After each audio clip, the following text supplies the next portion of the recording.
Assalamualaikum warahmatullahi wabarakatuh. Di sini saya sedang berada di salah satu pemilik usaha jasa di bidang layanan internet. Dengan Bapak siapa? Bapak Edi. Di sini saya ingin menanyakan beberapa hal tentang usaha yang sedang dikembangkan oleh Bapak. Iya. Salah satunya yaitu yang pertama, sejarah awal usaha ini berdiri itu gimana? Oh gini, sejarahnya itu begini. Soalnya kita tinggal di pedesaan ya, Ya. jauh dari jangkauan internet. Jadi saya punya inisiatif ingin membantu tetangga-tetangga dan saya sendiri supaya bisa kalau telepon mana jauh-jauh biar penak sinyalnya gitu. Jadi saya mencari provider atau penyelenggara internet untuk gimana caranya supaya saya bisa menjadi klien lah istilahnya gitu, terus bisa menyebarkan ke tetangga-tetangga saya gitu awal mulanya. Oke. Itu awal mula dari usaha ini bisa berdiri. Terus untuk yang kedua itu bagaimana sih perkembangan usaha ini dari tahun ke tahun, bulan per bulan atau hari ke hari gitu? Kalau gitu sekarang kan ya sekarang wifi ini udah merajalela. Nah, jadi sekarang ini saingan makin ketat. Jadi sekarang usahanya itu kalau ingin melebar ya kita harus berani menanggung resiko dari modal, dari segi modal juga ya, terus dari segi kita mengambil ISP yang besar-besar gitu aja. Jadi itu perkembangan usaha ini dari awal merintis Iya, ya. ya. Terus kalau cara manajemen itu gimana sih? Manajemen keuangan atau intinya manajemen usaha ini bisa lancar atau bisa bertahan sampai saat ini tuh gimana? Nah, kalau manajemen sih, kalau kita ini sistemnya tergantung pemakaian bandwidth. Kalau bandwidth sedikit, pengeluaran kan sedikit. Iya. Jadi kalau bandwidthnya banyak, pengeluaran juga banyak. Harus pandai-pandai kita lah pokoknya pengaturannya, keuangannya.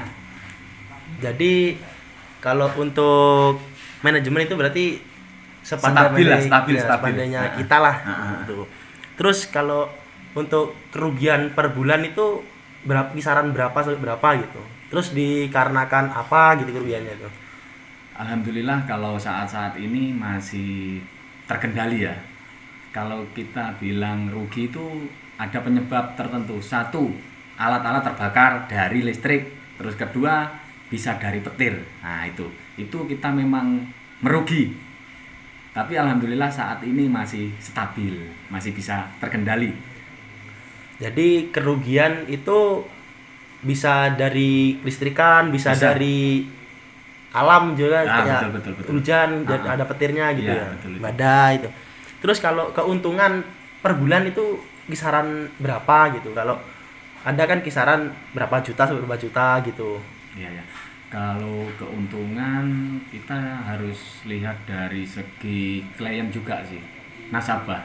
Kalau nasabah pembayarannya lancar, itu keuntungan bisa 50-50 dari modal kita, dari kita beli bandwidth. Nah gitu.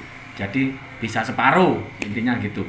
Jadi keuntungan itu bisa separuh dari modal yang dikeluarkan gitu. Betul. Terus untuk karyawan sendiri itu ada berapa orang sih? Kan nggak mungkin kalau usaha ini kan nggak ada karyawan kan nggak mungkin gitu. Jadi ada berapa orang yang ada di usaha ini gitu? Karyawan saya mempunyai 2 orang karyawan.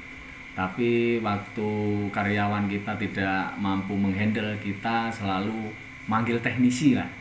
Istilahnya teknisi, memang teknisi ya. Teknisi, jadi nanti kita bayar ke dia itu berapa umumnya lah.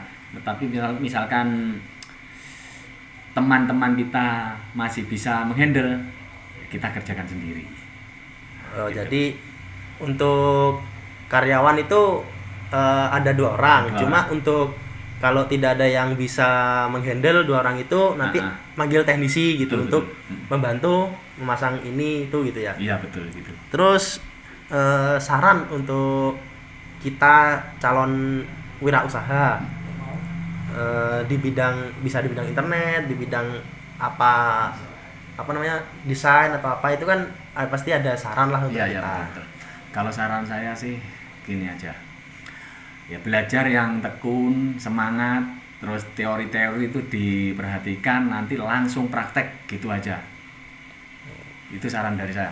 Yang penting intinya harus tetap semangat lah belajar sampai Kapanpun itu. betul.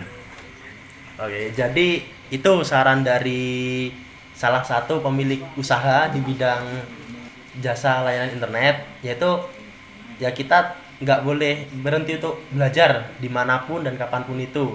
Ya walaupun umur kita itu udah di atas anak sekolah atau apa, itu kita tetap harus belajar karena Betul.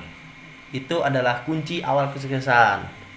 Jadi itu wawancara saya dengan Bapak Edi sebagai pemilik usaha jasa di bidang internet. Sekian dari saya.